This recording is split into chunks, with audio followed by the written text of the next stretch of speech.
ভাঙড়ে স্ত্রীর প্রেমিকের বাড়িতে বোমা মারার জন্য বোমা কিনে নিয়ে যাওয়ার পথে গ্রামবাসীদের হাতে ধরা পড়ল এক ব্যক্তি। পরে ওই ব্যক্তিকে পুলিশের হাতে তুলে দেয় গ্রামবাসীরা।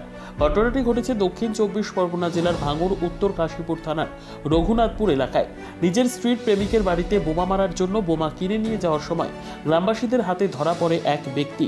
পরে ওই ব্যক্তিকে তুলে দেয় পুলিশের হাতে। এই ঘটনায় ব্যাপক চাঞ্চল্য ছড়ায় ভাঙড় 2 নম্বর ব্লকের উত্তর কাশীপুর থানার রঘুনাথপুর এলাকায়। কোথায় পেয়েছো? কোথায়? ও একজনের কাছ থেকে। নাম কি? যার থেকে নিয়েছে তার নাম কি? এসময় কি জন্য নিয়ে যাচ্ছিল এটা? ও আমার একজন আসর ছিল, তাই ওই জন্য। তবে পুলিশ সূত্রে জানা যায় সালাউদ্দিন মোল্লার স্ত্রীর সাথে অবৈধ সম্পর্ক রয়েছে রঘুনাথপুর এলাকার এক যুবকের সাথে।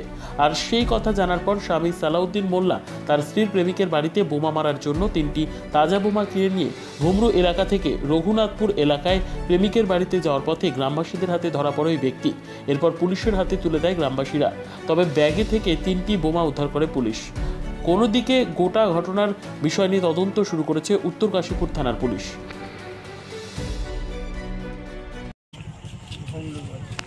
এই যে তুমি আর্মস নিয়ে কোথায় যাচ্ছিলে বোমা নিয়ে? বাড়িতে। কোথায় পেয়েছো? কোথায়? ও একজনের কাছ থেকে। নাম কি? যার থেকে নিয়েছে তার নাম কি? এসময় কি জন্য নিয়ে যাচ্ছিল এটা? ও আমার একজন আসর ছিল, তাই ওই জন্য।